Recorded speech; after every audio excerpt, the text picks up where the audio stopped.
Hi, welcome to 15-Minute Story. This is the third 15-minute story, and this is all about how Jesus has guided us in our life, how we've seen God's guidance, and how He's brought people to where they are today and what they've learned from it. So today I'm with Lauren, and Lauren has been such a great friend to so many. She's been a blessing to me and so many others. The other day she texted me and talked about what she wanted to talk about, and she had this text that meant so much to me, and I'm so excited to hear from her because I've heard her say so many stories and just talk about life, and she's so real with people. So I'm very excited just to hear from her today. So the first thing I want to talk about is whenever I became friends with Lauren, one of the first things we talked about, probably in the library, most likely, yeah, just like in the library, was this time or season she was in called In the Valley. So Lauren, if you just want to describe to everyone what In the Valley looked like and what it meant to you.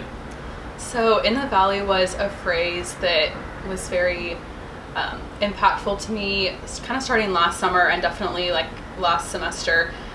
Last summer I had a million things on my to-do list to get ready to try and apply for grad school, and I really just tried to control every aspect of that process, and every facet of my life I was just grasping at any control that I could get, and of course none of it worked out like I thought it would, and it was not a good feeling at the time, but now I mean I'm thankful for that those things didn't work out how I planned, because I learned so much from it. And so when I got back in the fall, I kind of thought that my issues with being fearful of the future and doubting myself because all of my plans had failed, I kind of thought that would just disappear. I don't know why I had that mindset, but I thought things would get better, and it got worse to my surprise, because I was taking 17 hours and I just didn't have the time to devote to my school studies, that I was in all those classes that were just very demanding, and also finish the to-do list that I had left open-ended from the summer. And so I just fell deeper and deeper into a pit of fear that I just didn't see a way out. And so that's why I described where I was at as in the valley, because I just was unsure how to take even just small steps in the direction of making a new plan, because for years and years I had just set my mind on one thing, and when it didn't work out, it just kind of left me clueless on what to do next. And I kind of stayed in that state of fear because Satan's lies just really got me down. I'm definitely my own worst enemy in general, and most people can definitely relate to that, I feel like. And so I just doubted all of my abilities. I doubted my intelligence, thinking I can't get into grad school, but then if I get in, I don't think I could cut it. I mean, just every little lie that was not true, I just totally believed it, and I didn't see a way to overcome that. And so what was encouraging to me though last semester was the fact that I felt like a lot of the people in my life were also kind of in a deep valley as well. There were so many things that went on campus-wide that affected, I mean, just horrible tragedies that affected the lives of a lot of people, and tragedies that happened in the lives of very close friends to mine. And what helped me get a better perspective on my life and what I was going through was taking a closer look at the people around me, the people that were they were on my path every day, and they were going through things that I can't relate to, and that were just really, really difficult times. And that helped me to encouraging them helped me to redirect my focus outward, and that's what really helps me to get out of just the deep valley that I was in, really struggling with. So yeah, and that's just impressive. I just remember being impressed that you weren't talking about the past of being in the valley, but you were talking about where you were at right now, because it's so hard. Like, it's so hard for me to admit whenever I'm in a season, like a rough patch with God, or I don't understand what He's doing, and that is just so impressive. But all of our, like, whenever our plans start going sideways, the whole Bible's people's plans going sideways. Like, you look at Moses, he was planning on just being in Pharaoh's household his whole life, and then God said, no. And sometimes what doesn't look good now, it's just, I'm sure you see the light now, just what getting past the valley looks like. So these valleys are caused by so many different things, but you talked about fear a lot. Like, you wanted to just talk about fear and how that leads to doubt and stuff. So why do you think it's so easy in your time of being in the valley to be fearful? I think part of it is just my personality. I've always, even from a young age, like with sports and stuff, when my dad would coach me, he would just talk about that I was holding myself back. It wasn't any outward source, nothing environmental or external. It was myself, and that's definitely a inward struggle that I have all the time, is to have confidence, not so much in, you know, just who I am as a person, but really just in my abilities, and especially academically. And being a senior, that has been the most difficult struggle, and why I've been so fearful, because I'm facing an entirely new stage of life that it's just a lot of uncharted water. Everything's an unknown, everything's a question mark. And when I was at such a low point of fear, Satan just kept me believing that there was no way to get out of it, because I wasn't capable of getting out of it. And I was frustrated because I didn't even know what to pray for. I didn't know, you know, what direction, what new path that I should take, or should I still try to stay on the same one. And so I ended up getting out of the valley through my relationships with other people around me, but also just such a heightened prayer life and just a closeness with God that I had never had before. And just kind of keeping the mentality of, you know, just every day just thinking, it's just me and you, God, it's just us, you know, how can we tackle these things together? And that was just really special for me to think about. Like, it's just me and him. What can he do? You know, how can I go in the direction that he would want me to go? And that's really when my mindset started to change, is just kind of opening my eyes to a more broad idea of, you know, not everything in life is so important. You know, careers and grad school and grades and everything, that is, you know, there is a place for that, but it's not eternal. And that was really where I started kind of getting out of my fear and my struggle with God, just helping me realize that everything that is in front of me that is so demanding on my time, being a student, I'm not taking that with me. And if I'm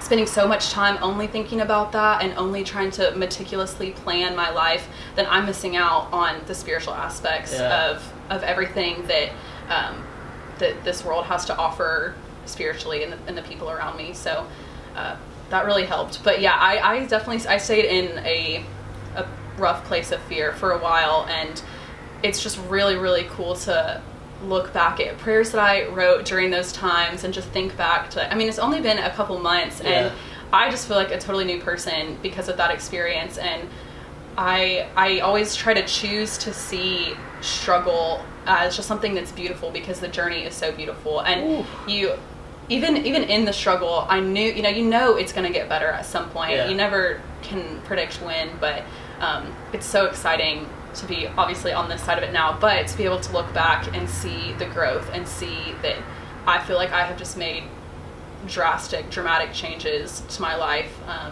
for the better. So. That's awesome, because fear is, like, people say fear is so crippling. Fear is so crippling. Like, nothing, like, perfect love casts out fear. You cannot do anything with love if you have fear in your life. And that is just so awesome, that how you just own that I was fearful. I did have a valley in my life, but we talked about this a couple times. This sounds so cheesy, but sometimes if you've ever been hiking or gone like really high on a mountain, you have to go lower to go higher sometimes. And towards the end of my last semester, I was like, I feel like I've just been circling around the mountain, and I have all the tools, but I don't know which ones to use.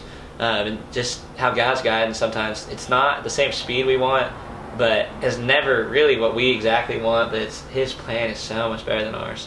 That's awesome. So this is the last question. Well, I guess second to last. I don't know. But I know Lauren's super excited for this one. So Lauren is doing something awesome this summer, and also great on time. Lauren is doing something so awesome this summer. And so how did you get to your decision for this summer? One that I know you didn't expect last summer. Yes. So this decision is just super exciting, because if you had asked me even a few years ago, I mean, you always think when you're younger, you try to predict, you know, what will I be like when I'm in college, when I'm older, what will my life be like when I'm an adult? And I'm kind of at that place now, and it's cool to see that this is where I'm at, and just I would have predicted it, which is awesome. So my mindset, kind of like what I was talking about before, was just kind of having that undivided mindset of it's just me and God, you know, what can we do? What can I focus on that is eternal rather than, you know, any kind of earthly successes that I could have. And I was just so frustrated with all the time that I was having to spend devoted to school and planning my life. I just kind of got really turned off by it.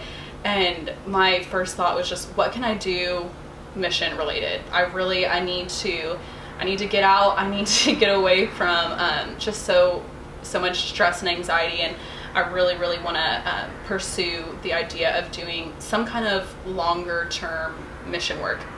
So one of my best friends, Tara, she knew a lot about the global missions outreach programs. And so her and I were on the way to Heber one night, and we were talking just kind of, we're in some very similar situations. You know, what are we going to do after we graduate? What could we do to take some time off? And so we had the idea to be missionary interns.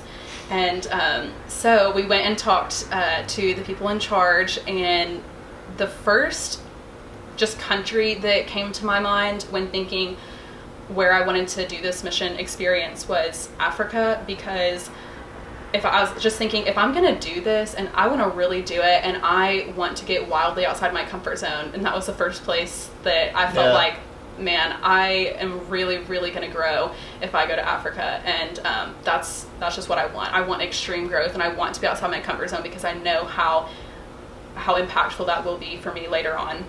And so when we were talking to Tanita Jackson, who is one of the people in charge, she was, you know, going over the other sites, and when she went over the site in Botswana, it just brought tears to my eyes. Honestly, it was a really cool moment for me to just hear about the work that's being done, how we'll be helping teach life skills to the kids there, mostly the girls, to kind of keep them, I don't know, just help them have a moral compass, because it's hard in certain scenarios. And so it just really touched my heart. And so I walked away from that meeting thinking that was probably where I'd want to go.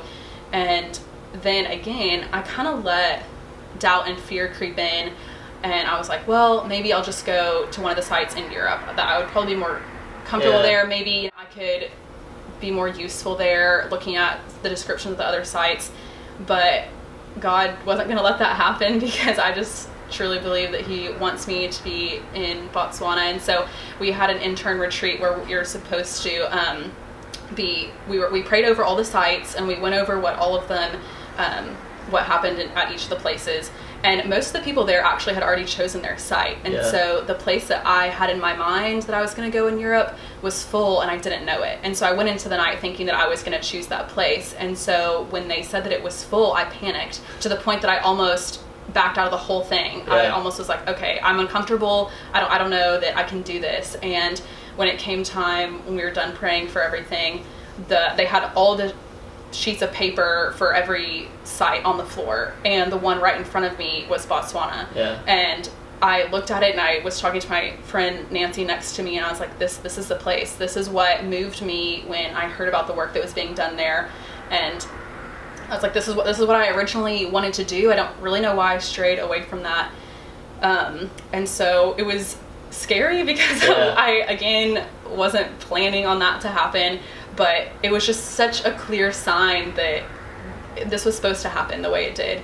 And so chose Botswana, and my friend Tara is going to come with me, and an awesome friend Caitlin is also coming. So it's going to be 3 of us.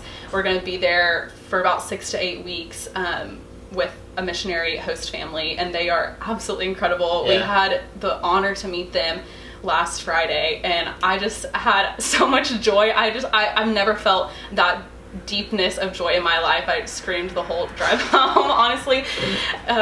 Just being able to envision us being there and everything that we're going to be involved in, and it's just so much larger than myself, and it's just really cool. So I'm very excited for that experience this summer. Also, just to count on last Friday, I walked into the coffee shop that they were at whenever she found out. I didn't even know what was happening. I saw her with people, and then just the biggest smile of joy. Like, you know, whenever someone's just either happy or joyous, and like, I was like, what happened? And it was just awesome to see. And so the last thing, also just her whole story that she's telling, like, it's just so obvious that she, like, whenever you're following God, it's something that you can never choose for yourself, and that's nothing that you can ever predict on your own.